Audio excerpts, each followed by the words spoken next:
Durante muchos años, intenté recordar en qué momento exacto comenzó mi desasosiego, pero la memoria, como ciertas casas antiguas, no conserva planos claros de su origen. Solo quedan pasillos, habitaciones cerradas y una sensación persistente de que algo, en algún punto del pasado, se torció de manera irreversible.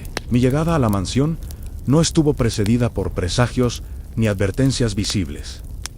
El día era gris, pero sereno. El camino que conducía hasta la propiedad serpenteaba entre árboles viejos, tan próximos entre sí que apenas dejaban pasar la luz. No era un bosque hostil, sino cansado, como si hubiera observado demasiadas generaciones de hombres entrar y salir sin hallar jamás reposo. La casa surgió ante mí con una solemnidad inquietante. No era grande en exceso, pero sí desproporcionada en su silencio. Sus muros, de un tono indefinido entre el gris y el ceniza, parecían absorber la claridad del día. Las ventanas, largas y estrechas, reflejaban el cielo con una fidelidad incómoda, como si no miraran hacia afuera, sino hacia dentro de uno mismo. Entré sin llamar. Nadie habría respondido. El interior estaba impregnado de un olor antiguo en madera, polvo y algo más difícil de nombrar.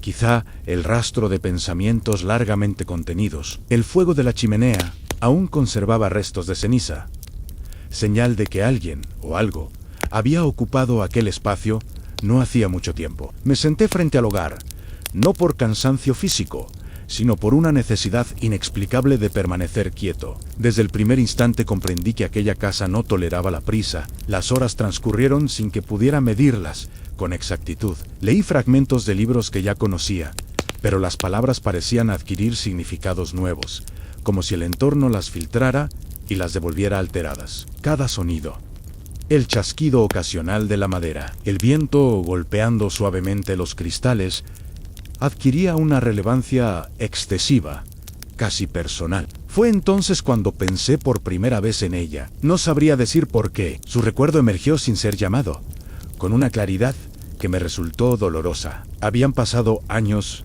desde su muerte, y aún así su presencia se manifestaba con una intensidad que ningún tiempo había logrado erosionar. Siempre había sido así incluso en vida.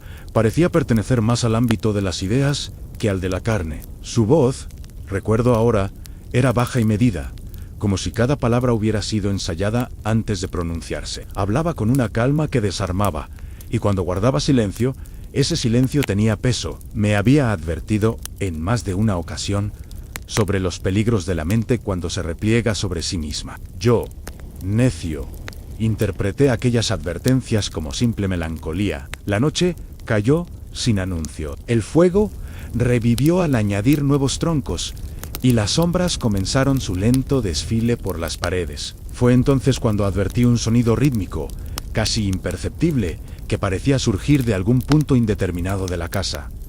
No era fuerte, no era constante, pero tenía una regularidad inquietante, un latido. Me levanté y caminé por los pasillos, siguiendo aquel pulso débil que parecía compasarse con mi propia respiración. Cada paso resonaba más de lo esperado, como si la casa amplificara deliberadamente cualquier intento de movimiento. Me detuve frente a una puerta cerrada, una que no recordaba haber visto abierta durante el día.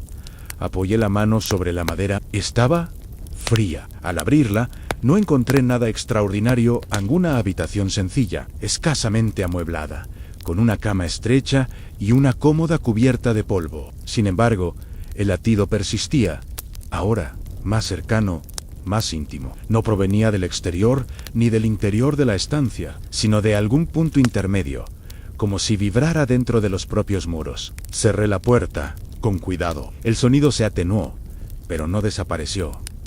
Esa noche dormí poco. Cuando lo hice, mis sueños estuvieron poblados de rostros inmóviles y ojos que parecían observar desde lugares imposibles. Soñé con corredores interminables y con una mujer sentada junto a una ventana, repitiendo mi nombre con una voz que no reconocí como ajena ni propia. Al despertar, la casa estaba envuelta en una quietud casi reverencial. El latido había cesado, o tal vez yo había aprendido a ignorarlo. Me preparé una bebida caliente y me senté de nuevo frente a la chimenea, intentando convencerme de que todo cuanto experimentaba era fruto de una sensibilidad excesiva exacerbada por la soledad. Pero la mente no acepta con facilidad las explicaciones que buscan tranquilizarla. Con el paso de los días, la presencia de recuerdos se hizo más intensa. No eran simples evocaciones, sino apariciones mentales tan vívidas que por momentos dudaba de su naturaleza. Veía su figura en los reflejos del cristal, o creía escuchar su paso leve al otro lado de las puertas, a nunca de frente, siempre al borde de la percepción. Había amado su inteligencia, su forma de analizar el mundo con una lucidez que rozaba lo cruel. Decía que la razón era el único refugio contra la locura, pero que incluso ese refugio tenía grietas. Yo asentía, sin comprender del todo. Ahora, en aquella casa, comenzaba a sospechar que ella había visto más lejos de lo que yo jamás quise admitir. Una tarde, mientras exploraba una de las estancias menos transitadas, encontré un retrato cubierto por una tela oscura. Al retirarla, me encontré con un rostro pálido, de ojos profundos y expresión serena. No era ella, y sin embargo, lo era en esencia. La similitud no estaba en los rasgos, sino en la mirada, en esa combinación inquietante de dulzura y distancia. Sentí un escalofrío que no obedecía al frío del ambiente. Dejé el retrato apoyado contra la pared y me retiré, con la certeza creciente de que la casa no solo conservaba objetos, sino pensamientos. Pensamientos ajenos, acumulados con el tiempo, aguardando a ser despertados por una mente receptiva. Aquella noche, el latido regresó aún más claro, más decidido, y por primera vez no pude negar que provenía de un lugar concreto, del interior mismo de la casa, como si ésta hubiera comenzado lentamente a recordar. El latido no era constante. A veces se desvanecía durante horas, como si la casa se sumiera en un estado de reposo profundo. Otras, reaparecía con una claridad tan definida que me obligaba a detener cualquier actividad y escuchar. No era un sonido que se percibiera únicamente con los oídos, sino con todo el cuerpo, como una vibración sutil que ascendía desde el suelo y se alojaba en el pecho. Comencé a adaptar mis rutinas a su presencia, aunque jamás lo habría admitido en voz alta. Dormía cuando el silencio era más denso.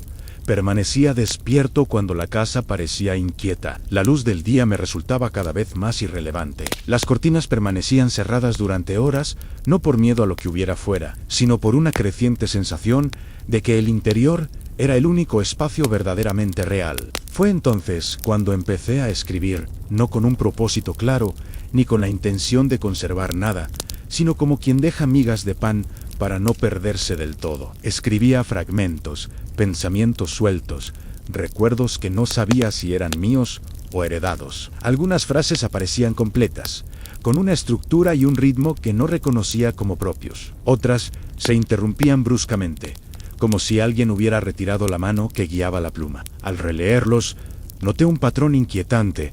Todos parecían girar en torno a la misma idea, expresada de formas distintas. La persistencia de la conciencia más allá de la materia. La resistencia de ciertos pensamientos a desaparecer incluso después de la muerte. Recordé entonces las conversaciones que había mantenido con ella tantas noches atrás. Su obsesión no era la muerte en sí, sino lo que se negaba a morir. Decía que algunas ideas, cuando se alimentan durante suficiente tiempo, adquieren una forma propia, independiente del cuerpo que las alberga. Yo sonreía ante aquellas afirmaciones, creyéndolas fruto de una mente brillante, pero excesivamente inclinada a la abstracción. Ahora, en aquella casa, comenzaba a comprender. Una tarde, mientras el cielo se oscurecía con lentitud, decidí recorrer el ala más antigua de la mansión. Apenas había entrado allí desde mi llegada. No por temor consciente, sino por una resistencia difícil de definir, como si algo en mí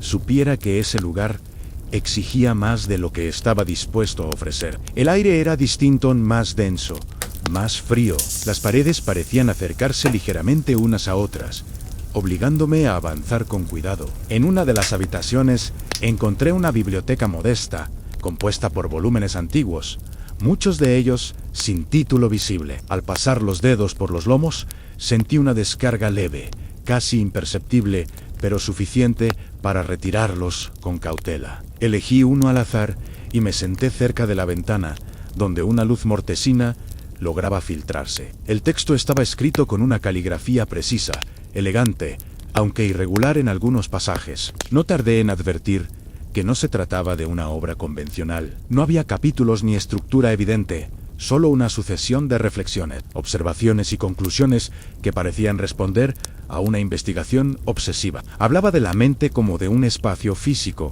susceptible de ser habitado, modificado, incluso heredado. El autor sostenía que ciertos individuos, especialmente aquellos de sensibilidad extrema, podían actuar como receptáculos de pensamientos ajenos, especialmente si estos habían sido concebidos con suficiente intensidad. Sentí una incomodidad creciente al reconocer, en algunas expresiones, giros que ella solía emplear. Cerré el libro de inmediato, con la sensación de haber invadido un terreno que no me correspondía. Esa noche, el sueño me eludió por completo. Permanecí sentado frente a la chimenea, observando cómo las llamas proyectaban formas cambiantes sobre las paredes. En una de esas sombras creí distinguir un perfil humano, una silueta inmóvil que parecía observarme desde el otro lado de la habitación.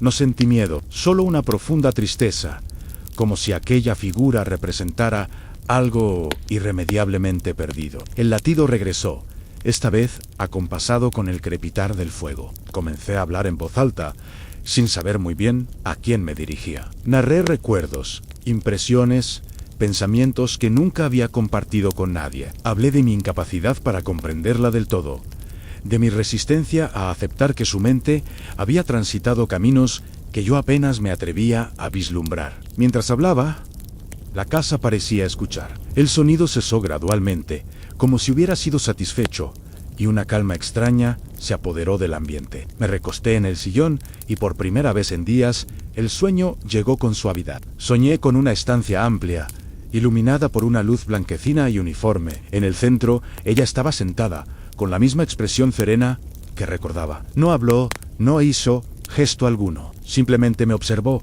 con una atención que no era juicio ni reproche, sino expectación. Al despertar, tenía la certeza de que algo había cambiado. Los días siguientes transcurrieron con una normalidad inquietante. El latido no volvió a manifestarse de forma evidente, y la casa parecía haber recuperado una quietud casi doméstica. Sin embargo, mi percepción se había alterado. Empecé a notar pensamientos que no parecían originarse en mí, ideas completas que surgían sin esfuerzo, acompañadas de una familiaridad desconcertante. No eran intrusivas. Al contrario, se integraban con naturalidad, como si siempre hubieran estado ahí. Fue entonces cuando comprendí que el verdadero peligro no residía en la casa, ni en los sonidos, ni siquiera en los recuerdos. El peligro estaba en la progresiva disolución de los límites entre lo propio y lo ajeno, en la tentación de aceptar aquella expansión de la conciencia como una forma superior de existencia.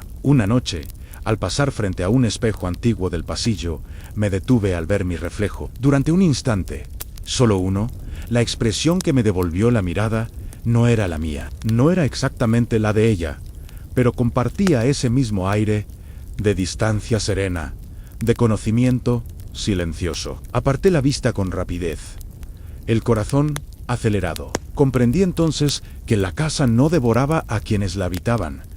Les ofrecía continuidad, un lugar donde los pensamientos más intensos podían persistir, mezclarse, sobrevivir. Y la pregunta que empezó a formarse en mi mente, lenta pero inexorable, no fue cómo escapar de aquel lugar, sino que parte de mí estaba dispuesto a dejar atrás para quedarme. A partir de ese momento, el tiempo comenzó a comportarse de un modo extraño. No se detuvo ni se aceleró de forma evidente, pero perdió su firmeza habitual, como si hubiera dejado de ser una línea recta para convertirse en una superficie blanda, maleable. Había días, o lo que yo seguía llamando días, en los que despertaba convencido de haber dormido solo unas horas, para descubrir que la luz exterior había cambiado varias veces de tono, como si hubiera pasado más de una jornada completa. La casa no ofrecía relojes fiables. Algunos se habían detenido hacía décadas, otros seguían funcionando, pero nunca marcaban la misma hora entre sí, Decidí dejar de consultarlos. Medir el tiempo allí dentro era una forma inútil de resistencia. Mi atención se concentró cada vez más en los pensamientos que no reconocía como propios. Al principio eran leves sugerencias, asociaciones inesperadas entre ideas distantes. Después adquirieron mayor coherencia, una continuidad que me resultaba inquietantemente familiar. No irrumpían con violencia, se deslizaban con suavidad, como una voz que habla desde otra habitación y termina mezclándose con la propia. Había momentos en los que me sorprendía escribiendo frases que no recordaba haber formulado mentalmente. Al releerlas, encontraba en ellas una claridad que me superaba, una precisión casi cruel en el análisis de emociones y recuerdos. No eran falsas, eran demasiado certeras. La figura de ella regresaba con frecuencia, no ya como un recuerdo aislado, sino como una presencia intelectual. No aparecía en sueños ni en reflejos, sino en la estructura misma de mis pensamientos, en la forma en que abordaba una idea, en el modo en que descartaba ciertas emociones por considerarlas superfluas. Comencé a entender que no se trataba de una invasión, sino de una superposición. Una noche, mientras recorría el ala más antigua de la casa, sentí una atracción inexplicable hacia una puerta baja, casi oculta tras un tapiz descolorido.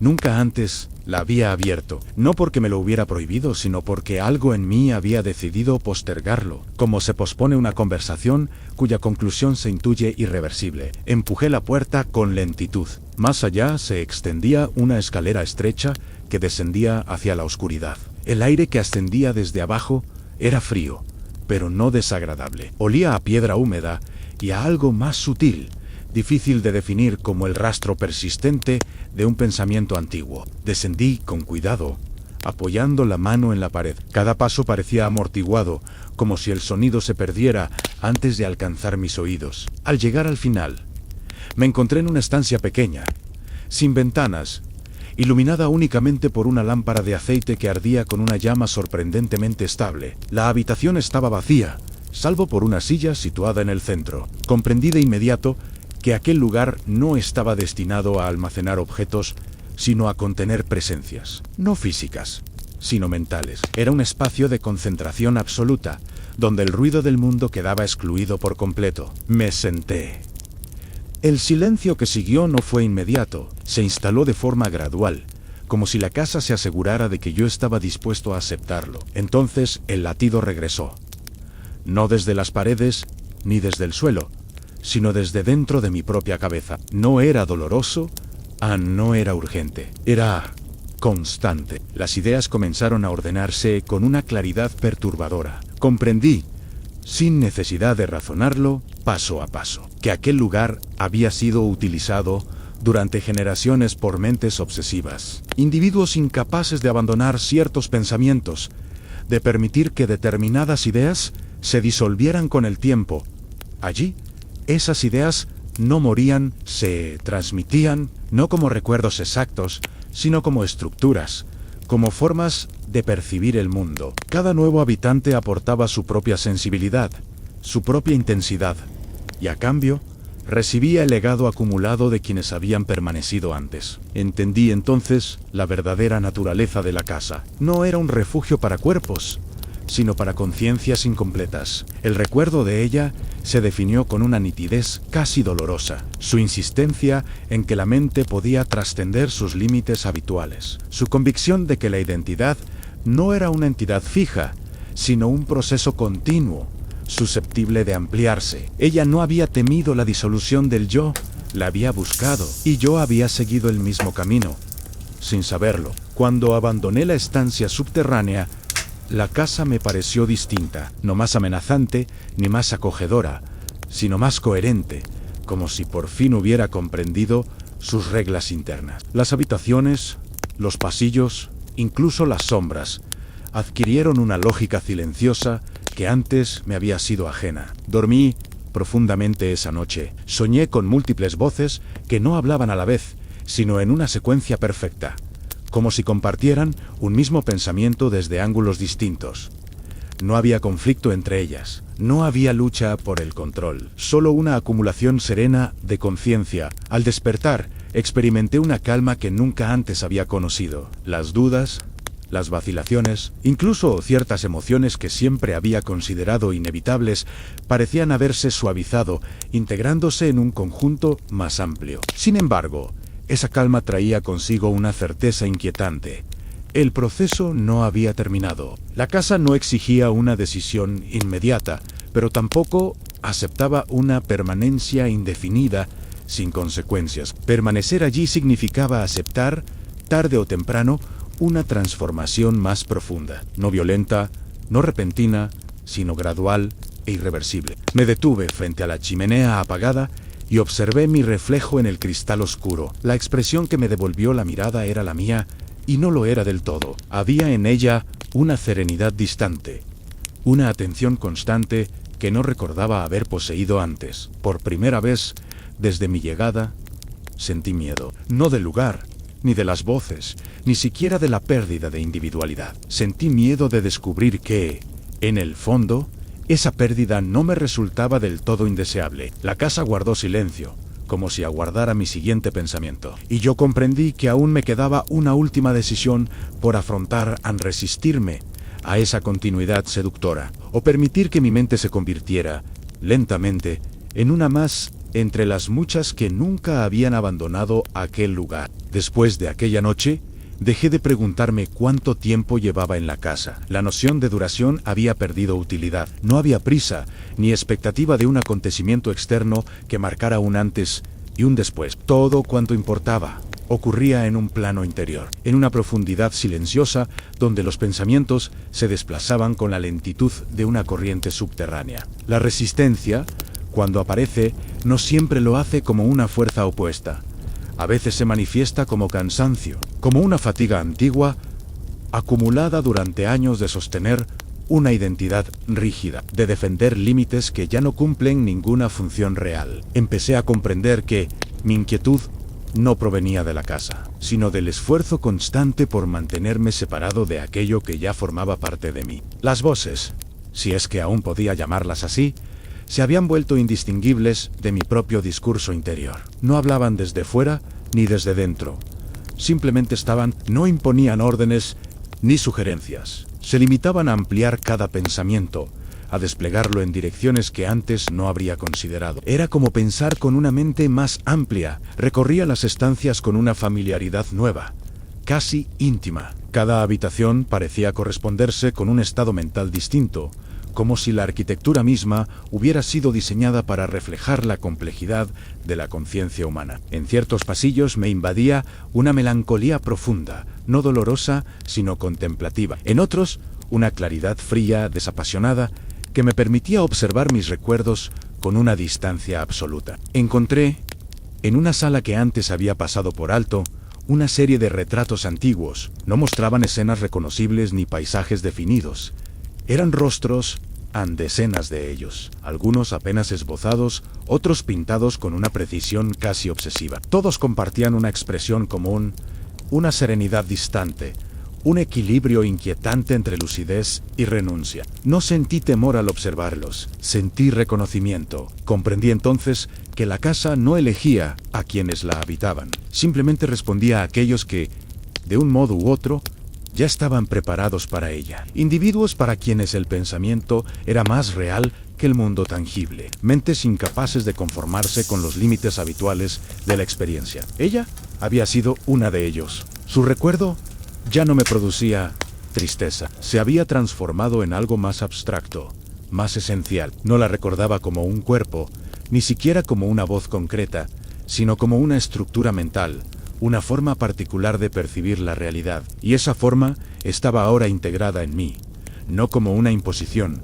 sino como una herencia aceptada. Una noche, mientras el viento golpeaba suavemente los ventanales, me senté frente a la chimenea apagada y cerré los ojos. No para dormir, sino para escuchar. El latido no regresó. Ya no era necesario. La casa había dejado de comunicarse mediante señales físicas. Todo cuanto necesitaba decir estaba ya contenido en mi propia conciencia. Vi entonces, con una claridad que no dependía de imágenes, el recorrido completo la llegada, la resistencia, la curiosidad, la aceptación gradual. Comprendí que cada fase había sido indispensable, que la casa no apresuraba el proceso, porque sabía que la mente humana, cuando se ve forzada, se quiebra, pero cuando se acompaña, se transforma. La última barrera no era el miedo, sino el apego a una identidad definida, a un yo delimitado que exige continuidad y control. Soltarlo no implicaba desaparecer, sino redistribuirse, como una idea que se expande al ser compartida. Abrí los ojos y me incorporé lentamente. Caminé hasta el centro de la sala y permanecí allí, inmóvil, sintiendo como la quietud se asentaba en mí. No había urgencia, no había dramatismo. La transformación no exigía un acto simbólico ni una renuncia explícita. Bastaba con dejar de resistir. En ese instante comprendí que la casa no retenía cuerpos. Los cuerpos, tarde o temprano, siempre se marchaban. Lo que permanecía era la forma del pensamiento, la huella profunda de una mente que había explorado ciertos límites con suficiente intensidad. Y esa huella ya no me resultaba ajena. No sé cuánto tiempo permanecí allí de pie, envuelto en aquella calma definitiva.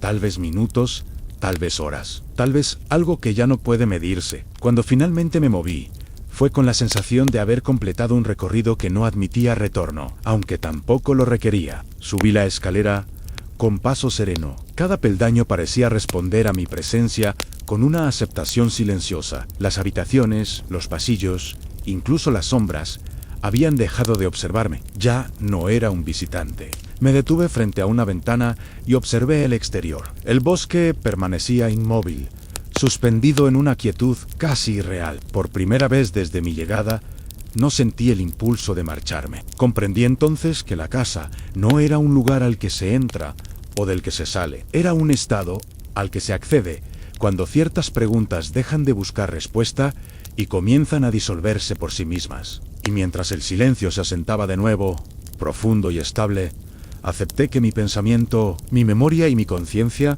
ya no me pertenecían únicamente a mí.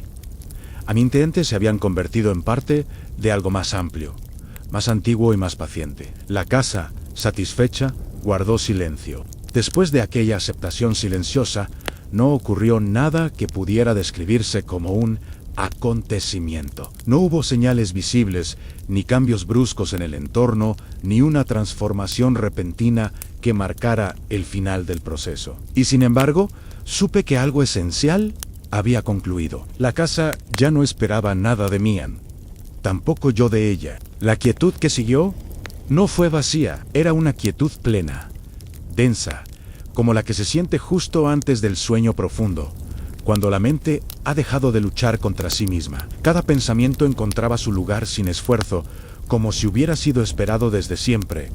No había necesidad de ordenarlos, se acomodaban solos. Pasé largos periodos sentado frente a la chimenea, incluso cuando el fuego estaba apagado. Las llamas ya no eran necesarias para crear calor. La casa conservaba una temperatura constante, casi orgánica, como si respirara a un ritmo lento y estable. En ese ambiente, los recuerdos se presentaban sin dolor, no exigían atención, no reclamaban interpretación, simplemente estaban, integrados en una continuidad Mayo-ere. Comprendí entonces que la casa no acumulaba historias completas, sino fragmentos esenciales en formas de pensar, de observar, de sentir sin desbordarse. Cada conciencia que había pasado por allí había dejado una impronta, no como un eco distorsionado, sino como una nota dentro de una armonía más amplia. Ella estaba allí, no como una presencia individual, ni como una voz reconocible, sino como una inclinación particular del pensamiento,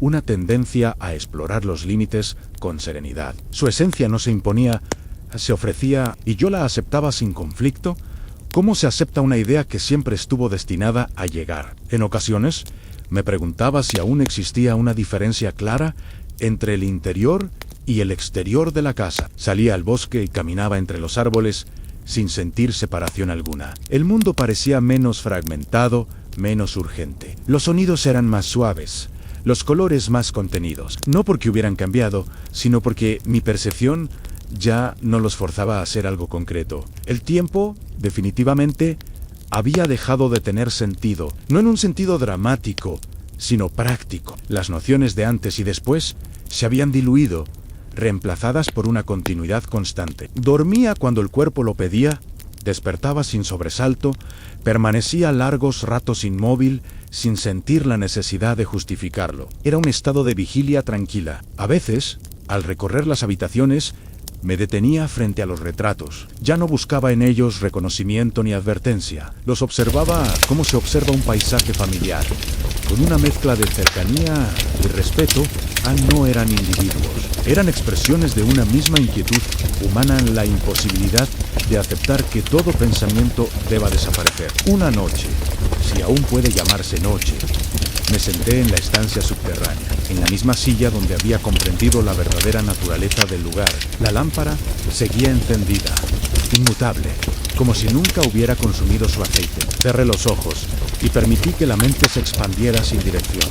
No vi imágenes, no escuché voces, no sentí emociones intensas, solo una profundidad silenciosa. Comprendí que ese era el estado final, no la fusión total, ni la desaparición del yo, sino una coexistencia estable, un equilibrio en el que la individualidad no se pierde, pero deja de ser una frontera rígida, un lugar donde el pensamiento puede descansar sin extinguirse. La casa no necesitaba más. Cuando volví a subir, la chimenea estaba encendida. No recordaba haberla preparado. Las llamas ardían con suavidad, proyectando una luz cálida y constante. Me senté frente a ella y dejé que el calor me envolviera. El fuego no crepitaba con fuerza a Penthouse Suzuhabao. Sentí, por primera vez, desde hacía mucho tiempo, una ausencia total de inquietud. No había preguntas pendientes. No había temor al silencio. La mente, al fin, había encontrado un espacio donde no necesitaba defenderse de sí misma. Si alguien entrara ahora en la casa, pensé vagamente, no encontraría nada extraordinario. Vería habitaciones antiguas, muebles gastados, paredes silenciosas. Tal vez sentiría una incomodidad leve, una curiosidad inexplicable. Tal vez no. La casa no se revela a todos, solo a aquellos que, en el fondo, ya han comenzado a desdibujar los límites entre lo que son y lo que piensan. El fuego continuó ardiendo. El bosque, afuera, permanecía inmóvil. Y mientras el silencio se hacía más profundo, comprendí que no había nada más que vigilar, nada más que comprender, solo permanecer. La casa, satisfecha, siguió guardando sus pensamientos. Y yo, por fin, descansé.